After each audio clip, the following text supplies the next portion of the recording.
You cannot force your mind to do anything. We have to use our intelligence. We have to use that, the trust in the mind, that the mind is spacious, and that the awareness who is watching what's going on, the whole chaos and everything, that this one is always the same.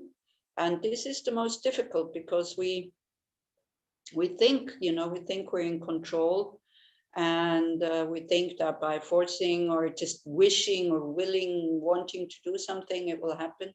But unfortunately, it's not like that. So and that's the most difficult thing, to trust that if we just look, if we just are present, that this is totally good enough. Your mind doesn't have to be in a good state, in a happy state, in an unhappy state, in whatever state, as long as you notice. This is also with the homework. When I give you homework, I don't ask you to create positive states of mind. I'm also asking you to check what is going on, and then to allow this natural intelligence that we all have when the mind is calm and clear, to understand, this is helpful for what I want, and this is not helpful for what I don't want. And it's like this we can break habits and tendencies, only like this. Without awareness, without checking, there's no point. But you see, if we think that by training shamatha or calm abiding or mindfulness or whatever you want to call it, if we think that then in the meditation itself you have to feel good, then you give up very, very quickly. So then you would be like a doctor who only wants to see the healthy stuff. And then how can you heal? You cannot heal. Or a psychologist also, you have to bring out what is troubling the person. You have to bring out the negative sides. If you're constantly connected with positive sides and only want to see those, then nothing will transform. But still, to really, really also trust in ourselves that we have positive sides, all of us, but we also have negative sides. And then to make a choice. What do I want to live? We do have a choice. No, it's not so big. But the more awareness you have, the more you can catch it at the beginning when something comes up that you don't want to have. Again, without forcing, without judging, without being ashamed, without having a feeling that, oh, this should not be here, this is not what I want. Nobody cares what you want. The mind is just doing what it wants. Like what it wants in a way, like is a habitual kind of thing. Yeah. So we should never lose that trust, that at the bottom or by nature, we are good. And it's such a shame that we can't live it because of our unhelpful emotions like attachment, anger, wrong use, jealousy, arrogance, aggression, and all these kinds of things. It's such a shame. It is such a shame. So training awareness is kind of watching, but not reacting. And that's difficult. So what you start with is that you react, kind of you see the reaction, and then you watch the reaction without wanting it to go away. So this is how we start. So the problem is it's very simple. And because we're so complicated, that's why it becomes difficult. And because our mind always wants to be entertained, and the mind, our mind doesn't like it so much when it gets calm and stable, because we might see things, or things might pop up that we have been suppressing or that we don't want to see, and that, that are not so pleasant to see. I think somebody says, like, you read all these things in these meditation books. So it's like going without gloves into a sewage when you start to practice awareness and you start to practice it properly, like something that's really dirty and stinky, and you have to go in there whether you want or not, and you don't have any gloves. So it's like you have to touch it. You have to experience the negative side, so that we do understand where it comes from and why it's there. And then it can heal, and then it can transform. Or somebody also said it's like undergoing an operation without anesthetics. Yeah. If we really, really honestly just watching and just looking, not being afraid of what comes up, then sometimes it can really hurt, it can really hurt, but that's the only way. That's the only way we can heal. And then another thing, which is also good to remember, I'm not the only one. Somebody wrote me an email the other day from last week, kind of saying, oh, it's so good, you're so honest about yourself. And I said, I have jealousy, I have aggression and all this. So what am I going to hide it? It's like, it's no point. The main point is that you are able to see it. You don't have to talk to others about it. You don't have to confess or whatever. But the main point is that you can see it without it, so that it doesn't push you down. But instead of that, you develop compassion. And compassion is the wish to be free from suffering. Yeah. Okay. So then just settle down.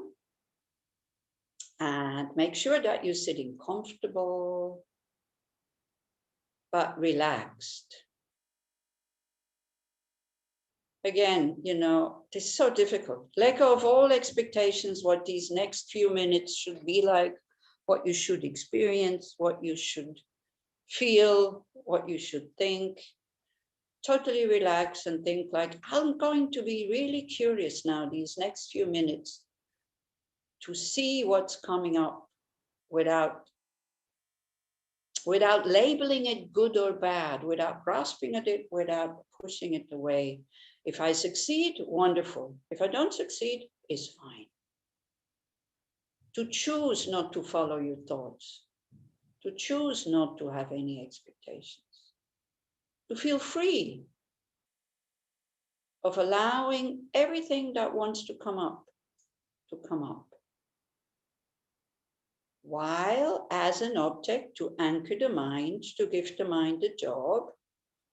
If you want, you take your breath. If you want to do Mahamudra, as Glenn was teaching, I suppose, that's it. You just have this choiceless awareness. But for that, you need to have a stable mind first before you do that, because otherwise you get carried away. So to make the mind stable, give it the breath as an object.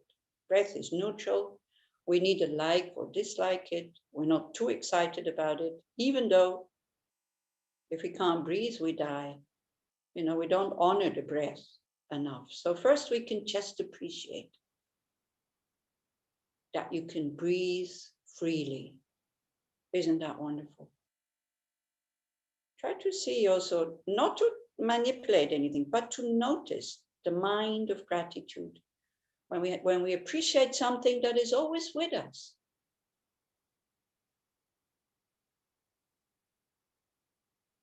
And when we are grateful, it's easy to be aware and to experience the breath.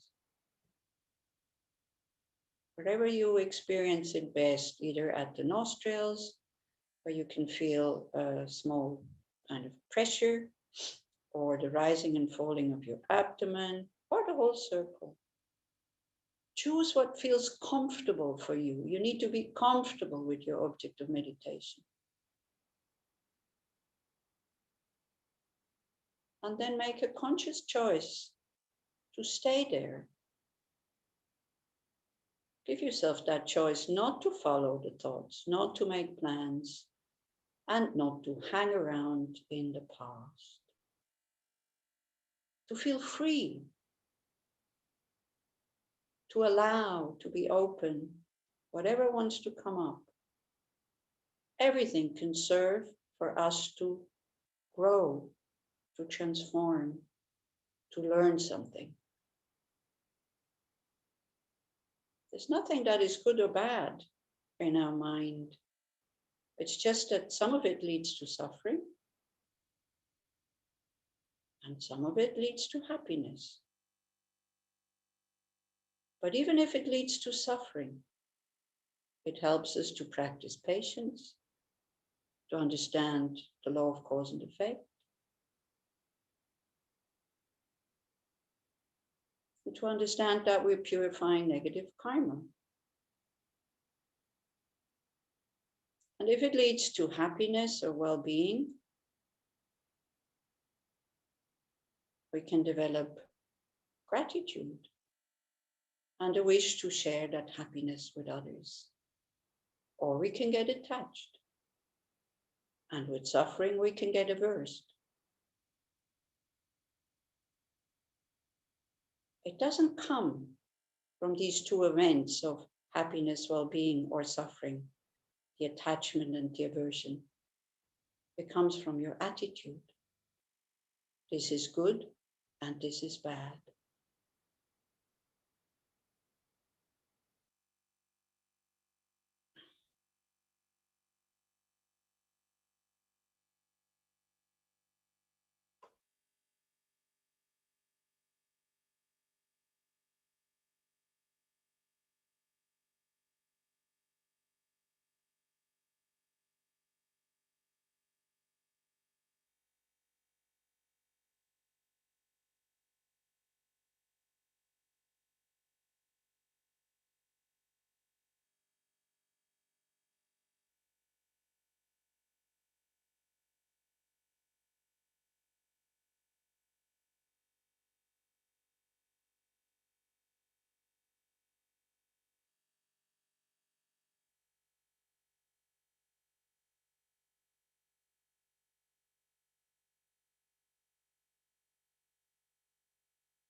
And then when the mind has become somewhat stable, maybe calm, if it hasn't, it doesn't matter.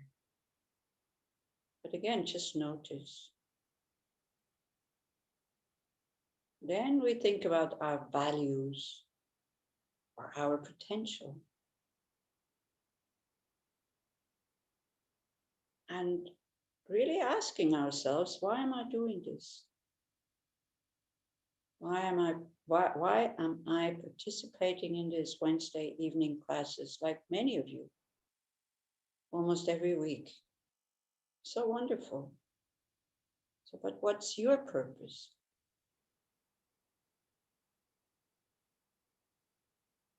What is really important for me is a really good question.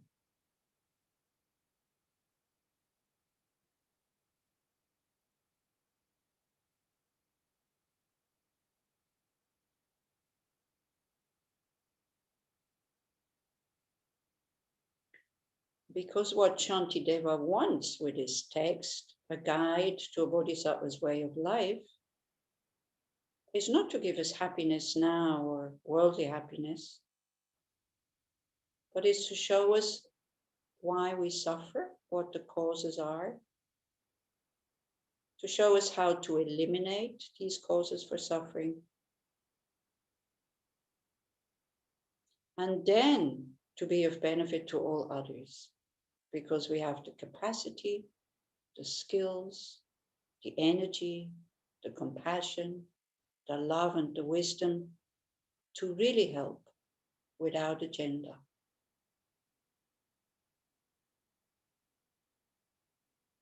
And he doesn't say that, this whole thing about being fully awakened, fully enlightened, that this has to happen right now.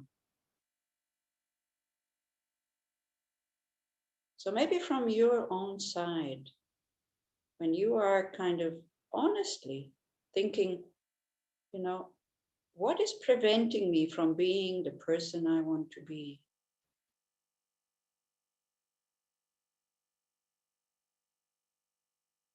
Is it the outside world, the situation with the COVID or the political situation?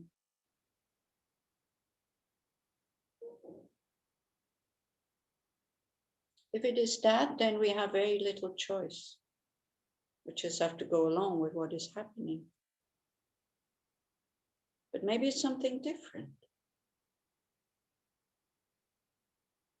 Because Shantideva talks about wrong views, like dualistic thinking, me and others, which then create attachment, desire, greed. Or he's talking about aggression, anger, cruelty, jealousy, arrogance, as causes for our suffering, not just Shantideva, but the whole of Buddhism. And there we can change something, because these unhelpful emotions, they have causes. That's why we can change them and transform them.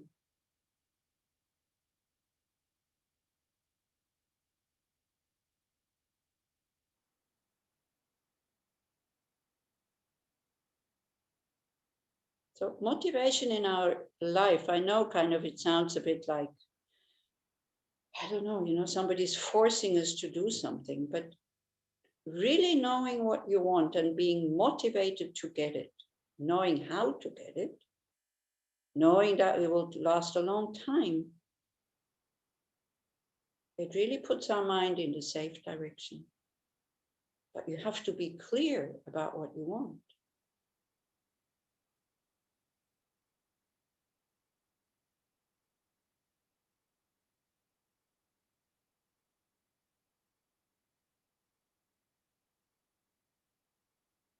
So the motivation, Shantideva, for writing this text and giving us to us, or even to himself, was, I want to become fully awakened. I want to become a Buddha.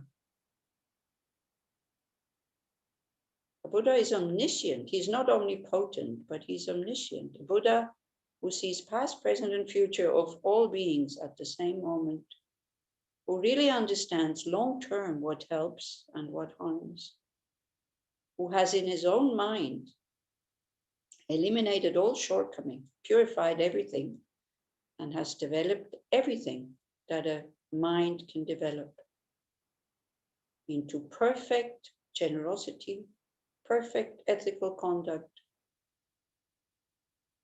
perfect patience, perfect enthusiasm, perfect meditation, and perfect wisdom. And why does he want that? Not for him to be happy, but in order to benefit all other sentient beings.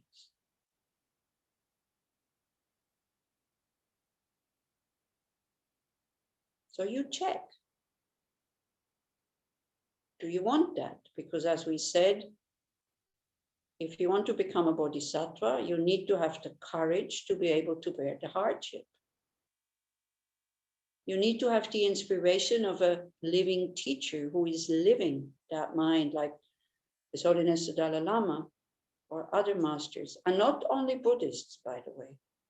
But I know that Buddhists want to attain full awakening, enlightenment. Other compassionate beings, I'm not sure.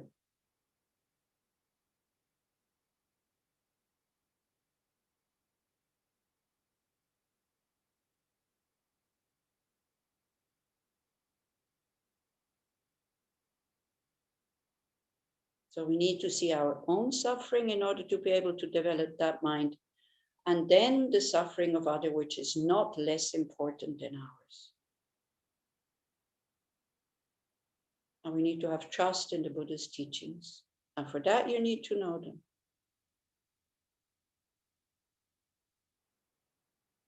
So when all this comes together, we have the prerequisite to develop what is called bodhicitta, the mind who yearns to be free from all suffering and its causes in order to be able to lead all other beings to that state as well.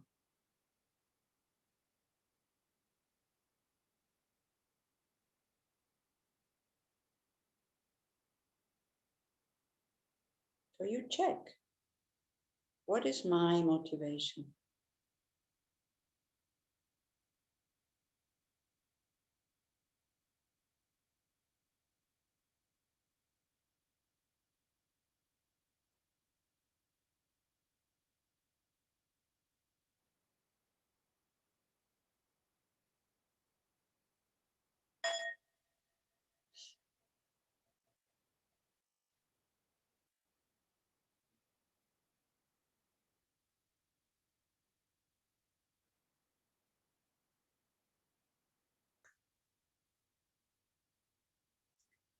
Thank you.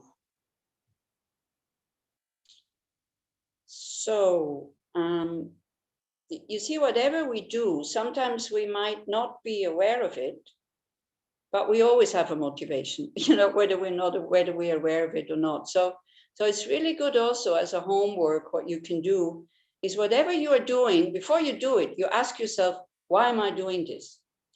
Because why I'm going into that, because we finished last time, and unfortunately, Michal, we didn't have enough time to go into it. You remember when you said, you talked about mitzvah and, you mean to say, and this is what, I know I reacted quite strongly, because when people with Buddhism, they say, you mean to say I have to? But in Buddhism, you don't have to do anything. It's all your choice. You look at the teachings, you look at the methods, it appeals to you, you go, oh, wow, this appeals to me. This is what I want. You don't, you leave it aside, The Buddha didn't say you have to do this and you do that. And also, this is why I went into bodhicitta in the meditation again, for you to be very clear what bodhicitta is, because very often we mistake the Mahayana teachings for something that is making us feel better now. But one thinks, especially about the way I behave now, is going to affect my future. So I can shape my future now. Yeah. So when we see most of the things we do during the day, what is our motivation? Question to you, because remember, this is study group. It's not just me going blah, blah, blah. What is our motivation? When you move now, I see Hagar who is scratching her front. Yeah. I saw Michal just moving before. I see Tommy is drinking something, or what are you doing? Okay, Tommy is drinking something. Why do you think these people, or those people who did whatever you just did? Michal, why did you lean forward? You need to open your microphone because otherwise I can't hear you.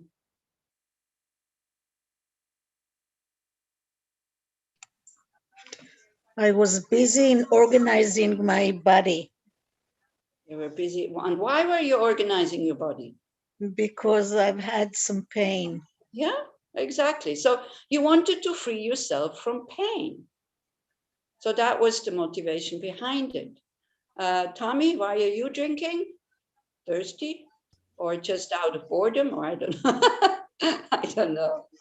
And Hagar was probably, this is more, me also, I'm constantly touching my face. It was when they said, when the COVID started, you remember they said you shouldn't go with your hands in your face. And it's only then I noticed how much I am with my hands in my face. Oh gosh. Yeah. So most of the things we do is because we want to avoid suffering, and we do it because we are very clever. So we do it in time before it kind of transforms into pain. So when I said last week, we talked about this, not harming others. We can do this, or, we talked about, I can be very nice to people, even though they're a pain in the neck, when I know that short term, when I know this is going to be a disadvantage if I'm not nice to, or like, let's say kind, friendly, if I'm not friendly to them. Then there's other people that are also a pain in the neck where I don't succeed at all to be friendly to them, and I don't care because there's no short-term consequences, we think. And there might be no short-term consequences, but there's long-term consequences. Now, we are not getting rewarded by any God or Buddha when we are friendly with all others, but we are putting stones in our way, in our path, in our spiritual journey to become the person we want to be, meaning somebody who is free from all unhelpful or negative emotions. That is why. So yes, on one hand, you do it for yourself, that is true. But the bigger goal is the same way as now also, you see, a mother who wants to be healthy, she wants to be healthy because she has to take care of her children. That is the main reason. For somebody like me who doesn't have children, I want to be healthy because it's easier to do things when you are healthy. So the motivation is not very extended. But if you do have children, or you have patients that you have to look after, or you have, I don't know, you want to do your job. So everything we do, it can be exactly the same action, but it depends on your motivation why you do it. And then it creates a lot of positive energy when you can include others, which gives us more strength and more courage, easier to do the things, or easier to bear hardships when it's not just for myself, but is also for others. And especially if the goal is so big to become a Buddha, to be enlightened, to be omniscient, and have the skills to help all others. Don't forget these three words: spontaneously, uninterruptedly, and effortlessly. Same way as a mother reaches out when her child needs help and she can give help. But then it will be to all sentient beings. So that's a very, very, very high goal. So, it's not going to happen tomorrow. So don't expect it to happen tomorrow, but also check, it's not going to happen to be that unenlightened being and then you practice, no change at all. And then whoop, one day we wake up and oof, now I'm enlightened. No, it's the same way. You want to become a millionaire, so you start to save money and you start to work. So your money keeps increasing. It's not that from zero, then all of a sudden you have 1 million. Yeah. So as you go on this way, then you will feel some difference. And if you don't feel any difference after 10 years of developing and practicing bodhicitta, then you need to talk to a teacher that something is wrong. But I'm talking about 10 years of really serious practice, not just studying, but the practice of being aware of your negative emotions when you are about to react in an unfriendly way to a person where you think it has no consequences. Because what we are doing with these negative actions when we talk about karma is that this unfriendly word or this unfriendly gesture or many unfriendly gestures to others where we think it has no consequences, that can then cause our really not so fortunate rebirth. That's the Buddhist view. So again, why do you not want to go to very suffering states where there's only pain and lack and all this? Because you want to because you want to continue with your spiritual path so that you can attain enlightenment. So the motivation for doing mitzvah, as you called it, is in order to be of benefit to others, is not for yourself. You see, motivation is something that is really important. I think also neuroscience, they're starting to talk about motivation and all these kind of things. And what was it? There's this triangle that has, 3 corners. So you can, on top of it, the thing that is the strongest, that gives us the most energy, is aspiration. But it can be aspiration for something that you might find totally meaningless. That, so many people say, I don't want to become a Buddha, But when I ask them, would you like to be always knowing how to help others without any fear of being rejected or whatever? Would you like to have a mind that is free from fear, depression, anger, jealousy, arrogance, attachment, and all this wrong views? I mean, who would say? There are some rare people who say, no, I don't want to have this perfect mind. I want to have this perfect mind. And this is what Buddhism is all about. So that we are not under the control of our negative emotions anymore. And negative emotions, why are they called negative emotions? They're called negative emotions because they lead to suffering. You see, we talked a lot about jealousy. So no, again, let's go back to that triangle. So aspiration is on top, yeah? And then you have another motivation can be comfort, I think. I'm not sure. Tom, if I'm wrong, you can help me if you know what I'm talking about. I could look it up. I heard it at one point. So one is, I think, comfortable. And the third one is how to get there the quickest way, So again, how to get there the quickest way, this is most of our, I think, motivation, because we're lazy. But there are certain things that is not possible to get them in a quick way, that we have to be patient and we just have to continue to practice. Then comfort, the older you get, I think it shifts, yeah? So maybe when you're younger, your aspiration is very high.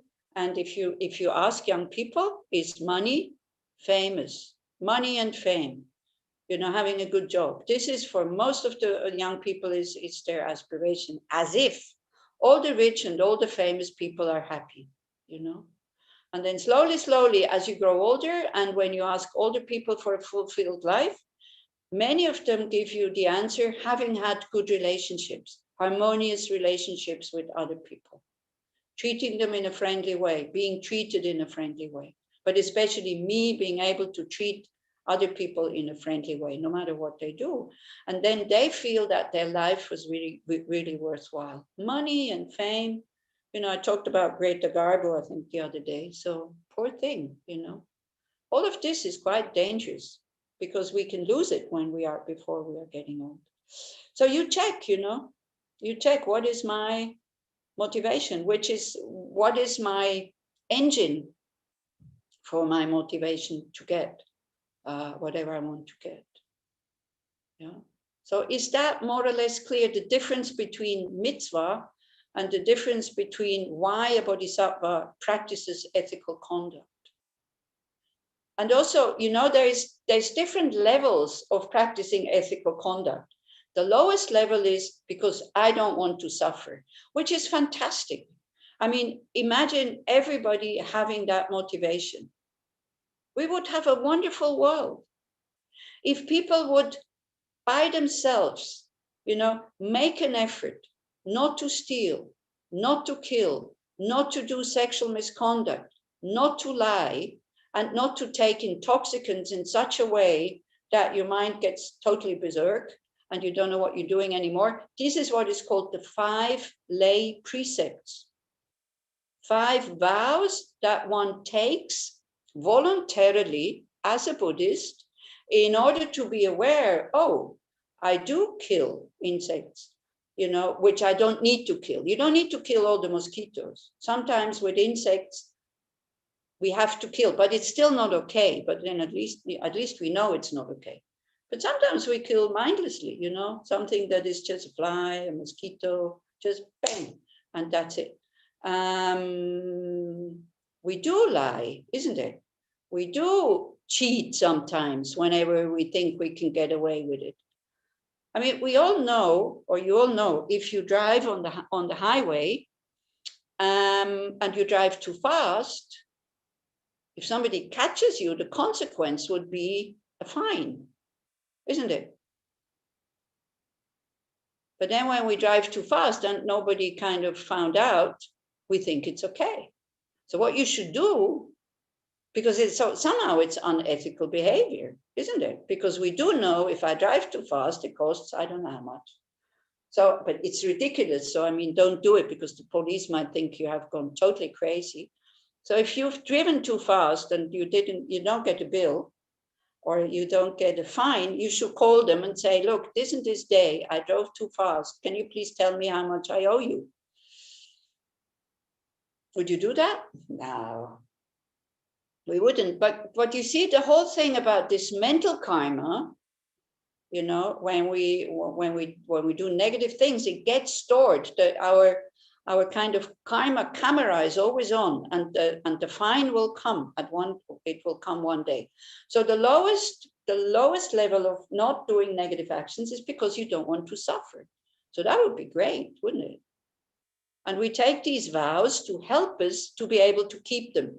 Nobody is asking you that if you take vows that you have to be able to keep them. We take these vows as a protection because we want to be able to keep them.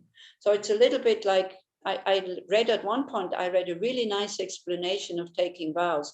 It is the same way when you don't know how to ride a bicycle, when you are small, then they put these two little wheels at the side. You remember?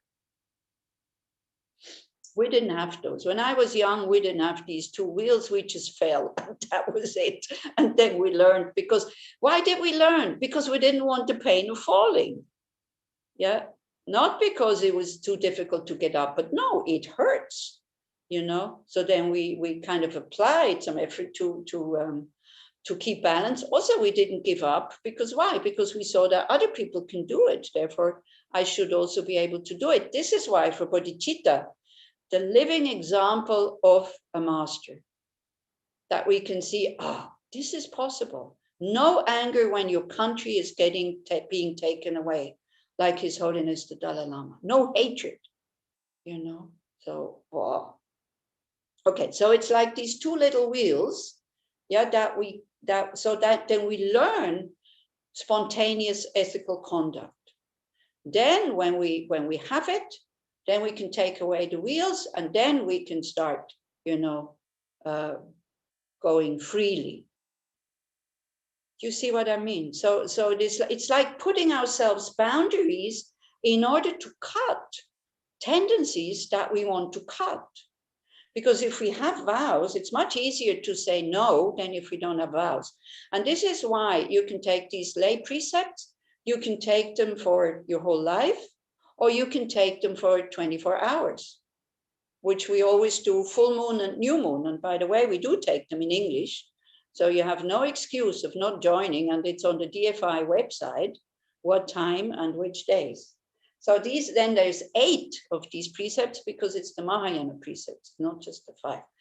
Then your next motivation in order, to be ethical is because you don't want to hurt others, which is also very good. But when things are getting really tight and it's really difficult to practice ethical conduct, or it becomes very expensive, then this motivation of I don't want to hurt others, if we're not very close to them, it won't hold. it really won't hold, you know. But that's the next level of not harming others. The highest level of not harming others, because as I said, you don't want to put any stones on your path of your spiritual journey to full awakening. So again, not killing, not stealing, not lying, and all this. The act is exactly the same, but the motivation is totally different. So this is what I wanted to explain a bit, so that you don't get into the wrong view that, you know, being kind to others is creating mitzvah, so I get a reward. Anila, what is the third motivation? Can you say that again? What? Huh? What is the third?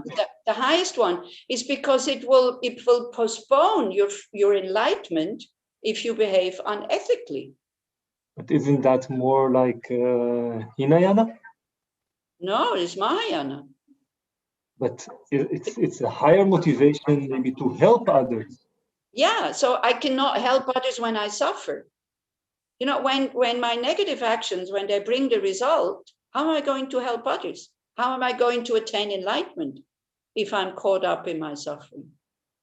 That's why. But it's not just enlightenment. Enlightenment, there is something that enlightenment is for. So this is even a higher motivation, not just to achieve enlightenment. Well, why do you want to achieve enlightenment? Is to be able to benefit to others. In Mahayana. Huh? In Mahayana, but not. Yeah. So this is what I'm saying. This highest motivation is the Mahayana motivation. In Theravada, it's called liberation, not it's called liberation, not enlightenment. In Hinayana, I don't like the word Hinayana, by the way. I like it when His Holiness says in the Pali tradition, the goal is not being under the control of your negative emotions anymore. For whom? For yourself, which is great. You know, if everybody would have that motivation, that would be fantastic. You know, if people would have a really good, strong motivation in order to be ethical, I guess that would be enough. So this would be the first happier world, huh? This would be the first level of motivation. That's the first level. Wanting to achieve liberation for myself. Yeah. Also, the next one is also Pali tradition, because you know that if you're following your negative emotions and because why are we unethical? Because behind it is always a negative emotion. So it's not just the act, it's also the emotion behind it. So I think also in the Pali tradition, you know that you cannot allow yourself to be unethical with negative emotions, because you will not achieve liberation. Okay. Yeah. And I think even in the Pali tradition, this thought about, I want not just not to harm others, but because I want to attain liberation, I don't want to do negative actions, which would then also be the highest. But the goal is different. Am I making myself clear a bit? Okay. Do you mean that when you say that the second level is not wanting to harm people, you mean that by directly by my unethical conduct, I might harm people and I don't want to do that. Whereas the higher level, doing unethical conduct will bring me bad karma that will make me suffer and hinder my way to enlightenment. That's what I want. That's why it's even higher goal, because it's not towards the people that live now and towards my actions that I do now. It's towards the actions that will come afterwards. Yeah, that's what I wanted to say, because when you have that motivation, then it's for all beings that you want to attain enlightenment. Whereas you don't want to harm others, then it's the one who is in front of you. And you know, there is even a motivation not to harm others, which, for example, could be found in some religious traditions who have castes. And they say, oh, no, I don't want to touch them. I don't want to talk to them. I don't want to have anything to do with them because they're not my caste, because they're untouchables, for example. That can also be a motivation. That one is totally based on yourself. Yeah. But even that one would be a good motivation. You see, when somebody doesn't steal my I don't know, suitcase when I'm traveling. I don't care what his motivation is for not stealing my suitcase. I'm happy that he doesn't steal it. If he thinks I'm an untouchable, you know, or I don't belong to his caste or to his religions, or he doesn't want to do anything with me, and he doesn't want my suitcase because I belong to the wrong religion, because you can see what religion I belong to. And out of this reason or motivation, he doesn't steal my suitcase. I'm very happy. Me, as the one who has the suitcase. I don't need to care what somebody else's motivation is. What I have to care about is what is my motivation. Yeah? Good. We continue with the text. So again, you know, for you, and this is why in Buddhism, before one starts something, especially teachings or practice or whatever, study, then you check your motivation, because then it will carry you where you want to go. Yeah, the positive energy that you are creating from this action, it will carry you where you want to go. You're not giving up. You're not stopping when it's more, when your life is more or less okay. This is why there is this very traditional formula that many of you know, which is called taking refuge, which goes, I take refuge in Buddha, Dharma, Sangha until I achieve enlightenment. It doesn't say until I'm healthy again, or until I found a job, or until I got rid of my depression, or until I, you know, I'm able to pay all my bills or whatever. It says until I'm fully enlightened. And then the reason why, because by practicing generosity and so forth, may I attain enlightenment in order to benefit all sentient beings. So this is the traditional Buddhist way to start something. You start your day like this, you know, or it doesn't have to be these words, but generating a motivation in the morning, I tell you, is so helpful. You see, I don't know what you came up now in the meditation when I said, you know, you check why are you doing this? Why are you listening to me? Why are you discussing with me? Why do you join Wednesday evening? Yeah, it's important that you know why you want to do this, because sometimes we want something, but then what we are getting is not exactly for the goal that we want. Like I said, it's like going to a Chinese restaurant and you want to eat pizza. You know, if you want to eat pizza, you need to know where to get pizza. So the text of Shantideva is to attain full awakening. Now, of course, if you don't want to be enlightened, or if that's kind of too spooky for you, I don't know, because you don't really exactly know what it is, then you take whatever you can take from this text, but the rest you just leave it. You know, no need to criticize it, no need to kind of prove that this doesn't make sense or whatever. To me, it makes sense, and to some other people who are joining this Wednesday class, it might also make sense. Yeah, if you have different views and for you it doesn't make sense, for me that's fine. I don't want to convince anybody of anything that they don't want to be convinced about, you know. And this is what I really appreciate in Buddhism, that you don't have to accept anything, but take it and explore it and try to practice it, not just to study it. And I don't know, I posted it on my Facebook page. Maybe some of you saw it, the quote from Chamtrul Rinpoche this week, because sometimes he has beautiful pictures of deities. And I think this time it was White Tara, or I think it was White Tara. And underneath it says, you know, studying is wonderful, but don't just study Buddhism, also practice. And this is why I appreciate you guys so much, because with the discussions that we have, this for me is practice. And then because I give you homework, and I have to do the same thing, and I have to check the same thing. So, you know, studying is very good, you know, knowing it's necessary also, but the point comes. So for some people, they might think that what we're doing here, this is a beginner's class. This is not a beginner's class. This is after when you have all the studies, how do I put this into practice? This is Shantideva's text. It's a practice book. It's not a study book.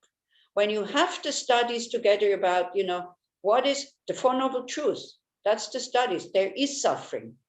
And it's not just the suffering of pain, it's also the suffering of change and the all-pervasive suffering. It's first noble truth. Like our life, of course, it has nice moments, but most of it is we struggle with something. Most of it we try to get rid of something, isn't it? Most of our time we're doing things that we would never do if we would have a free choice here. So there is suffering. There is, well, it's called dukkha. So suffering is not a good translation. I think unsatisfactory is much better. Look at all the things we need to do all the time in order to have 2 minutes of satisfaction. And then we run to the next thing. And for this, you need to observe, just hearing it. When you don't look, you don't experience that thirsty mind that, consumes something and then finish, it already goes to, where's the next kind of kick? Yeah. We need to see this, that life is unsatisfying because we have this wonderful potential to be satisfied, to be peaceful, to be wise, to be compassionate, to be loving, to be kind, naturally. And it's such a shame that we can't live it because we only have it in the head, but we don't have it in the heart. And putting it in the heart, I tell you, it's bloody hard work. Sorry for the word, but it's expressing what I mean. It's not easy. And we have to give up a lot of our self-cherishing. You know what the rational self-cherishing mind is saying, hey, be careful, this is not good for you. Yes, sometimes doing things, it doesn't feel right because we have, I don't know, the habit of being unkind to other unkind people is a habit that we have, Do you see what I mean? Yes, Yael. I thought that if I take what you say now, it is like every day I both have the big inspiration to go in a direction of being kind to all creatures, to all sentient beings. Yeah. But in every moment in my life, I have to be humble and to try again and to work out where I am now. Yeah. So it's like you need to hold both. Exactly. There's these 3 things that they say in Buddhism. Buddhism is like, think very big. You want the best, which is full awakening. Look very far ahead, knowing, this is far away. And then just keep walking from where you are. Because otherwise you never get there.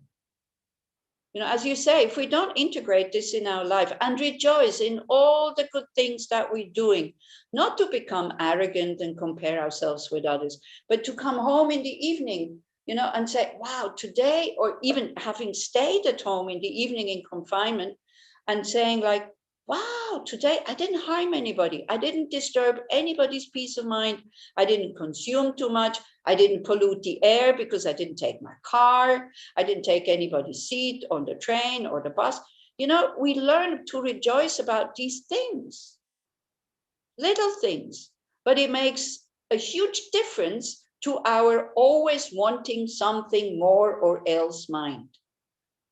And this is also, neuroscience. I'm looking because Tom is always on my, on this corner here because you're the host. So I'm always looking at Tom when I talk about neuroscience. You know what I read the other day? I don't know if you read it as well. I could go and find the quote. Practicing generosity is increasing your immune system because it creates some immune globulin saliva, something in your mouth when you practice generosity. Neuroscience. I almost fell on my bum when I read it. But that these 2 mental factors, mental attitudes of generosity meaning giving freely, giving happily, not calculating, just giving, that these 2 things, generosity and gratitude, they really, really participate. No, you don't say participate in English. They really contribute to a happy mind. a relaxed, peaceful, open mind. Generosity, and generosity, we always think about material stuff. We always think about money. It's not just money. It's your time. It's your knowledge. It's your wisdom. It's your attitude of doing something or going somewhere, just the attitude of thinking, how can I contribute here instead of what can I get? You know, very often we have to think, what can I get? But it's like, how can I contribute? For example, you know, you can be very happy by listening to me. You contribute that this is happening. I wouldn't be talking to myself. So you can contribute for my well-being by having to repeat these things again and again and again and again, which helps my Buddhist practice. So thank you very much. So you can rejoice in this. Do you understand what I mean? So, but sometimes we think it's totally trivial and it's banal and it's like not important, but it is. Then we start to see the connection and the dependent arising that we have, that we need so many factors for karma to ripen, for the causes to bring a result. Yeah, everything is connected, and then we don't feel so lonely. Yeah, so we can rejoice, even though, you know, you stayed at home because you were not so well. You think, okay, I didn't pollute, I didn't take anybody's seat, I didn't hurt anybody. Somebody was able to generate compassion because I'm sick, for example. Somebody's able to help me. They create positive karma, all these kinds of things. And you can think these thoughts with a lot of arrogance. And then it's no point. You see, this is why awareness, again, is the key. Because if we don't notice what the motivation behind the whole thing is, nothing will change. And very often we think we're wonderful people, but not really, you know. Okay, so yeah, exactly, this is it. We don't have to be humble. We can be very self-assured, say, wow, you know, if you wake up every morning and you think, for example, this is my standard thought in the morning when I feel like, and then I go like, may I be of benefit to somebody today? And this whole, you know, it lifts. I don't know how, but it just lifts. But it took a while for it to work. Yeah, be careful. It doesn't work if you do this just once. But then automatically I think that, and then the heart opens, you see, oh yeah, maybe I can benefit somebody. You know, not just when I'm enlightened, but maybe today, by being friendly, by restraining my mind when I answer this person that I dislike, you know, by being able to praise her when she's doing something good. I tell you, at the moment I have somebody in my life, you know, but again, then from time to time, I become very grateful and I think, wow, thanks to her, I can practice, because not easy. It's not easy to be kind to somebody that you dislike. It's very difficult. Of course, you know, I already said I'm polite, but that's not kind and friendly, being polite. It's just being polite. Here, totally cold.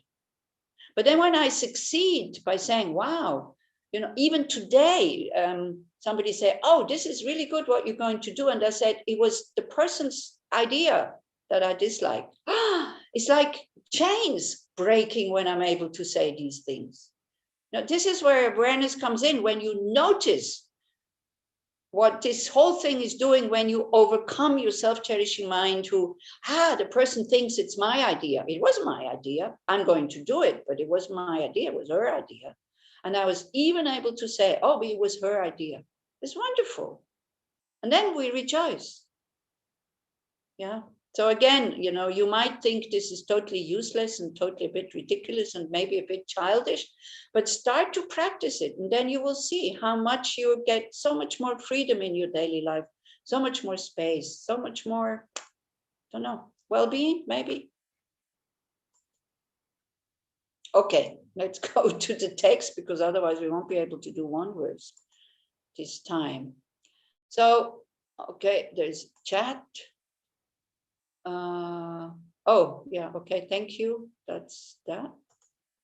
Thank you, Tom, for your email address. So any questions you can either ask me, you know, with my email, or you can send them to Tom, and he can send them to me, or we can make a private Skype or Zoom session if you want. It's fine. Okay, so we had this one last time, and it was, was all about jealousy, let alone not having any remorse about the evils that you committed or mind. Why do you wish to compete with others who have committed meritorious deeds? This was when I was rehearsing or re-looking at what we did. I remembered a time, I used to have a restaurant and I was an alcoholic, and then I stopped drinking. So I remembered the time when people who were still drinking and also hooked on the whole thing started to be quite nasty to me, kind of, telling me, now you think you're better than us and all. I didn't think I was better than them at all. I still had, they were still my friends. I still had a lot of contact with them. But I noticed how when somebody is doing something good, this is this verse here, we start to compete with others who are doing good things. When somebody's doing something good that we know we should do, because they also knew that they should stop drinking, but they didn't want to admit it, we start to attack the ones or compete with the ones who are actually doing good things. Instead of being inspired by them, we start to be nasty with them. And I noticed this quite, not so much anymore, but I noticed this with people who drink and smoke, and then they ask me, or eat meat or things like that. And then they ask me, they get quite aggressive and start to defend themselves. And I say, look, I'm not asking you to stop eating meat. I am not asking you to stop drinking alcohol or to smoke. Just leave me alone by not drinking meat and not smoking and not drinking alcohol. The same way I leave you alone. Why can't you leave me alone? Yeah.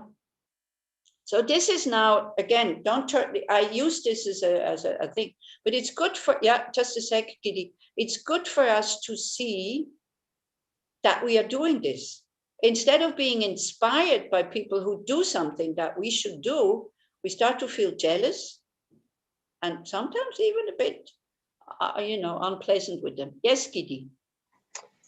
I'm always stuck with this thing, because if there's an echo, if someone is eating meat, then they are causing harm to other beings. Yeah. And if I'm not doing anything about it, then somehow I contribute to harm being done. Well, but then you should go, but then also you should go around to talk to everybody who is harming the environment, who is who is doing economy for profit, who is doing this and this and this. Yeah. First we want to create a friendly feeling between ourselves. Then maybe they will listen to us. But then it's okay. I'm talking about individual things. Because I know how I reacted when people told me I should stop drinking. Do you think I was listening to them? I said, mind your own business. And then that was it. I didn't want to listen to good arguments. People have to be ready to hear this. I'm not saying you shouldn't, as a group, kind of going into the streets and demonstrating and doing as much as you can not to harm the environment and not to eat meat. But what I'm also saying, if we want to convince somebody that they should stop doing these harmful things, first they have to like us. Okay. Otherwise, they will not do it. So I'm talking more on the individual level to show people in a friendly way that there's no need to be aggressive towards me now. Because I'm not, I'm also letting you do whatever you want to do. Then maybe they would be open to then maybe they see, but look at her. She's not drinking. She's happy. She's not eating meat. She's okay. She's not falling apart. I'm definitely not falling apart with all my fat now. So, and she's not drinking alcohol. She doesn't need it anymore. So maybe I can serve as an example. But otherwise, it's like this, they see somebody doing something good and they start to reject you because they know they should do it. This is exactly this verse that we ourselves, me, not so much anymore, but that I'm doing sometimes. I used to do, not anymore, I think, Or when we are feeling jealous, look, why am I feeling jealous here? Instead of feeling inspired. you know, and then this whole thing about competition. But yes, Gidi, you are right. If you can do something, by all means do. Yeah. So it just has to be more skillful, in a skillful way. This is what in a skillful way, so that they want to listen to you. This is it. You know, again, it's like, wow. Sometimes, you know, we can see the signs that we are destroying the planet. And sometimes I still don't understand. How can the people are so ignorant and so still on, but profit, or just careless and don't care, that they still continue to do all these things? This drives me crazy, really crazy. I get so upset. So we just had the discussion today because I was listening to a French journalist who is talking about why we have a pandemic, because we don't have diversity anymore, you know, because there's only these species. And she was, I can't repeat what she said. It was very fast French, and I only understood half. I was a bit happy I only understood half, because the picture she painted of the future was like, whoa, you know. And I was writing to the person who sent me the clip. I said, so, wow, you know, my gosh, what are we going to do? And she just said, I'm doing my little thing here, and I'm not consuming much. And it's true, you know, she's, and me also, I'm living very consciously. And she says, and when there's a demonstration, I go in the street and demonstrate. And this is what we can do. And in the meantime, I'm trying to have a meaningful life, getting out of samsara. Yeah, but it's true. It's me also. Sometimes I'm really happy that I don't have, I'm not sure if I would be realized enough to have a friendly conversation with somebody who denies the whole thing. I'm not sure. I'm not sure if I'm realized enough. So I'm quite happy I don't have too much direct contact with these people. And when it comes down to the big masses, you know, I can generate kind of good wishes. May they be happy, may they be well, may they be able, may they come to their senses and understand what they're doing is not helpful. Especially when I see young people, you know, throwing out the trash and all the masks now that are lying around in the streets, and even in Switzerland. Yeah. So if it's closer to the house, I pick them up and just throw them away without getting. My practice then is not to get angry and not to feel so, wow, look at me. I am collecting all the masks, you know. That's another thing. That's another trap. You know, look at me, how good I am. I tell you, our mind is full of traps. It's full of crap sometimes also, but it's okay because it's not its nature. Okay, verse 87. Even if your enemy is made unhappy, what is there for you to be joyful about? You're merely wishing for him to be hurt did not cause him to be injured. I think we can look at next verse also. And even if he does suffer as you had wished, you know, the one who is destroying the environment, we see them, they are suffering. Then are we joyful? Are we rejoicing? How do we react? If you say, for I shall be satisfied, how could there be anything more wretched than this? Okay. Again, he's talking to himself. He is a bodhisattva. So he's warning himself, hey, if you want to benefit all sentient beings, and now you are happy because somebody who misbehaves and somebody who, you know, your enemy, the ones who make us uneasy, these are the enemies, and now he suffers, and you are happy about this, what kind of a bodhisattva are you? You know, that he's actually telling himself that this is totally perverse. And again, when this is called negative rejoicing, when we rejoice about the happiness, about the unhappiness of others. Now again, it depends on your motivation. Like, for example, somebody who drives like an idiot and really fast and really dangerous, and a little bit further down, you see he's been arrested by the police. What kind of feeling comes up? Be honest. No feeling? I don't believe you. I feel good. I'm happy about it. Yeah, okay, you're happy about it. Hagar, what feeling comes up? it's good that there's the safety is as reasonable level. It's more safe in the streets. Exactly. So Gidi said, just happy, no specific motivation. When you're happy about this, check your motivation. And Israel, what be your, behind the happiness? Because the happiness that, if that is true, that we are not happy that he is being caught by the police, him, because who wants to be caught by the police? And then he has to pay a fine and maybe his thing is taken back. If you're not happy about this, it's not negative rejoicing. If we are happy and saying, wow, good thing, like this, he is protected, others are protected, may he learn something from this, it's positive rejoicing.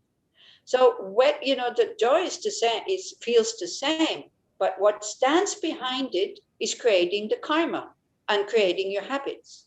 Israel, what would you think? This is exactly what I thought, because I'm not the one to give to judge anybody, and when I see something like this, first of all, what I think is first that not because of the fine and that all the aggravation he will get, but we are lucky that he didn't hurt no one, nobody. Exactly. This is first of all. And second of all, maybe he will learn that next time he won't do it. Exactly. So this would be the motivation that creates happiness for you in the future, that leads you to enlightenment. Because like a mother, or this is why the Bodhisattva is like a mother to all sentient beings. So if that would be your son or your daughter who is arrested, you would not be happy that they have to pay a fine and everybody's looking at them and all that, but you would be happy by thinking, may they learn something from that. Do you see the difference? Exactly. Yeah. So we have to learn to think like this, because spontaneously I don't think like this. Spontaneously, I'm just happy that when somebody that I dislike suffers, not big suffering. Of course, I'm not a monster. And when I hear somebody has cancer, of course I'm concerned and I feel sorry, and there's not going, serves them right. Not these big things, but we have to be careful about the small things. Your daily reaction towards your neighbors, towards the people in the street, towards your government, or I don't know, This is where the practice is. I think it all comes from intention. Totally. All comes from intention. It depends from what kind of way you look at it, because if you look at it in different ways, it looks different. Every time it looks different. If it depends from which way or angle you look on the same stuff. Exactly. Okay, so exactly, this is what I want. Do I want to be that person who is trying to convince others through my anger that they should change their behavior? Is this going to work? Is somebody changing your behavior through anger? Not necessarily. Because again, let's think about the definition of anger. Anger is a wish to harm. Anger is the other person doesn't want you to be happy. That is anger. Not the forceful speaking of a mother who tells the child, come on, stop this. Not this, but the wish to harm.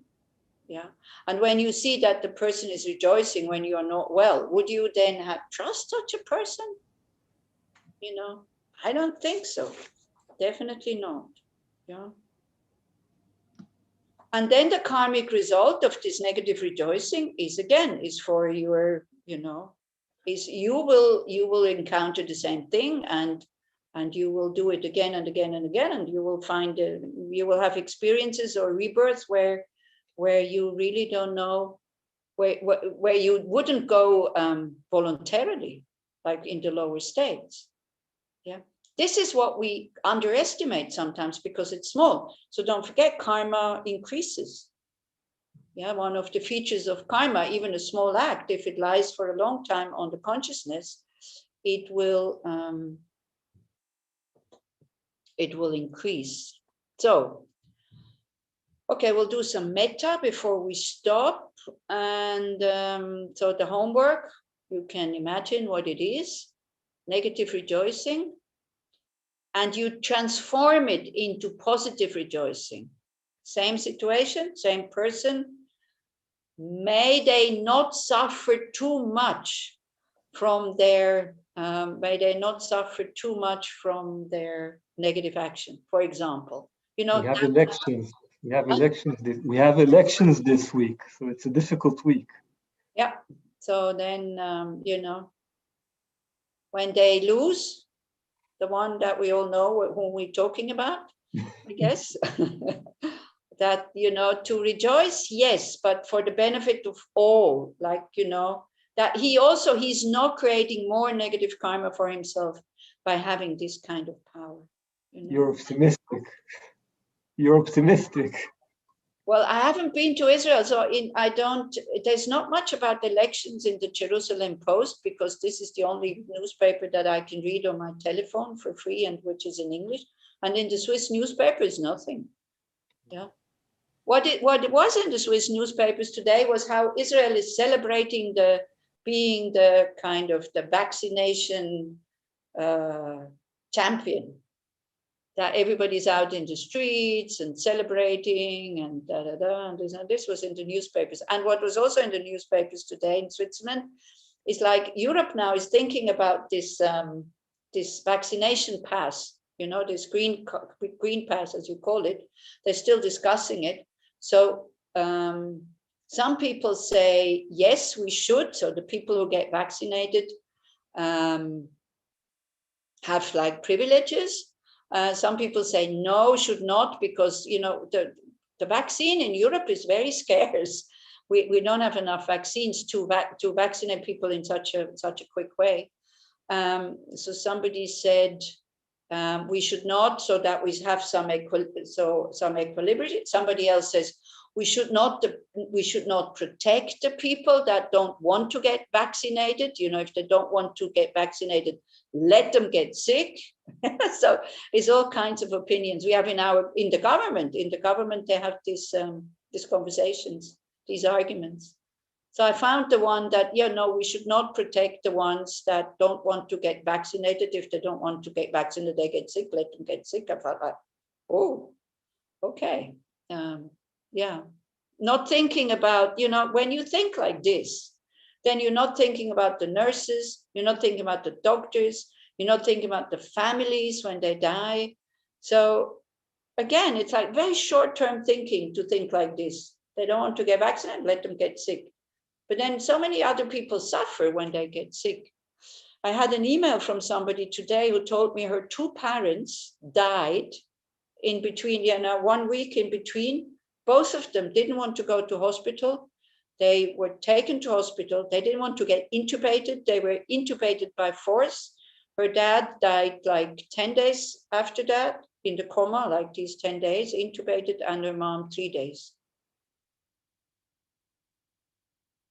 But they were, of course, they were very old. I mean, her dad was 95 and her mother was 87. And she asked me, what kind of mind do you think that they died with? So I said, well, I don't know. But also, you see, they sedate you before you get intubated. I have been sedated twice in my life, like full narcosis and once half narcosis. And I remember it's a very nice feeling. Wow, all of it's unfortunately, it's very short. But when you are aware, and this again, as Israel says, when you train awareness and then you are going into your tummy is nodding and you're really aware. And because I told him, I said, tell me when you put it in, So he said, okay, now. And then it's like this coldness coming into your hand. And then you have this, everything opens. And the fear is totally gone. I mean, this you can get addicted like very, very quickly. Good thing that it really lasts only seconds almost, but when you have awareness, you can really enjoy it. And then, boop, then you wake up. And it's as if the time of the operation has disappeared. It is like you go to sleep and duck, you wake up. I don't know if anybody has experienced it. It's really interesting to see what the mind is doing. And you wake up with the wrong feeling. You wake up where you left the body, because when I had the half kind of you know, in the spine, when I had the half injection, I was sitting on the bed with my legs like this, crossed over. And then because it was the knee operation, when I woke up again, I asked the nurse, why are my legs crossed like the feet? And she said, they're not, they're lying.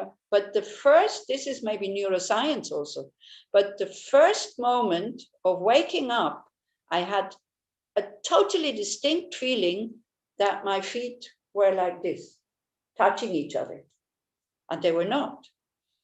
So this is interesting to see how the brain misinterprets things. Like maybe the information in the, what's it called, the nervous system, that it's like this was still there. And then when it came back, interesting, isn't it? Okay, so let's do some, are you okay with the homework? With positive rejoicing, whatever happens? I have put it on the dedication list for the difficult political situation in Israel, Burma, Malaysia, and other countries to change. This is on our puja dedication list. We need it. Yeah, since quite a while. So put it on your dedication list without aggression. Just, you know, this thinking that I give all my positive energy that I've created for that. So that short term, that the politicians, the people who have power, you know, that they come to their senses and work for the benefit of all and not just for their family or group or whatever. Yeah. Okay, so let's just sit and again think about our own values, about what we really want, and about our potential. And that the only thing we have to be afraid of is our negative emotions. As Lama Zopa would say, no anger, no enemy. See, it's our own mind who creates the enemy outside. So the real enemy is our self-cherishing mind. So it's okay to have a very strong wish. May I not be guided by my self-cherishing mind.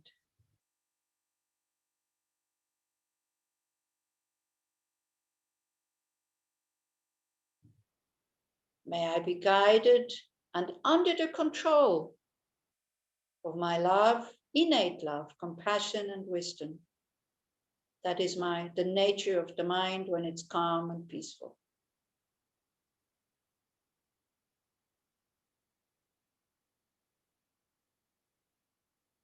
And therefore, then, may I be protected from physical and mental harm. It's such a soothing thought. May I be protected from physical and mental harm.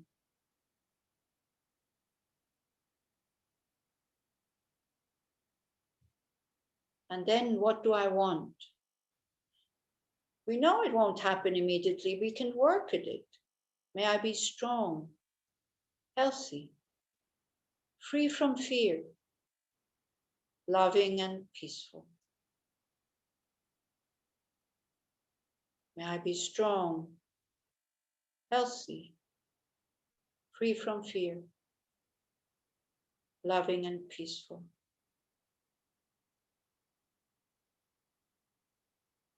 And may I be able to live my life with joy and ease.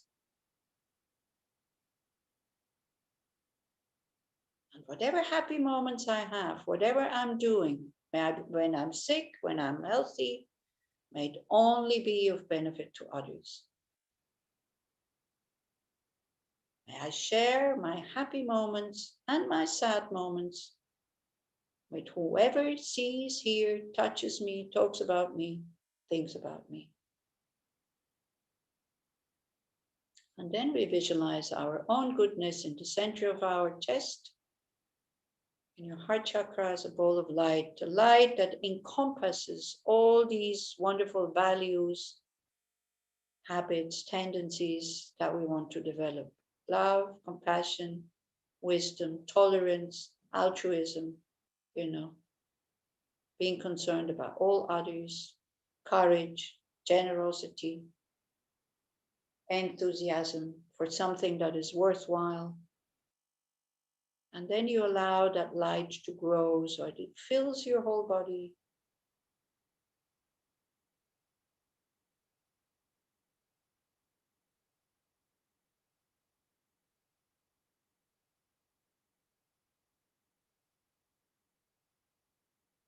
And then you let it radiate out like the sun that sends its light rays in all directions. It's your well-wishing to all beings.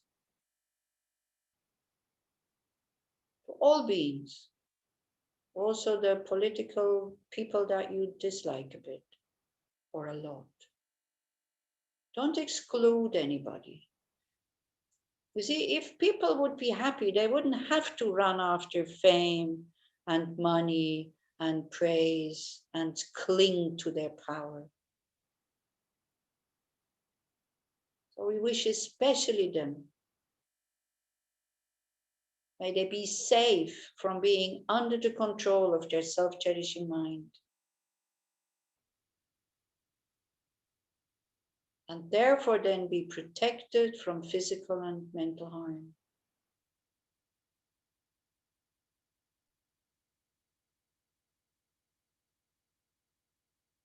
May they be strong, healthy, free from fear, loving and peaceful.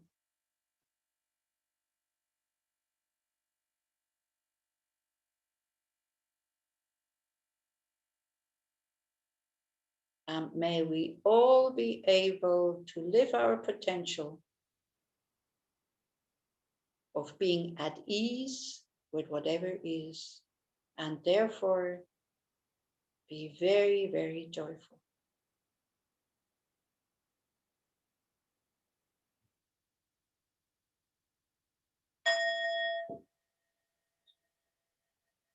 Thank you so much. And, you know, whatever the election is, don't forget, this Sir Bibi is also mortal.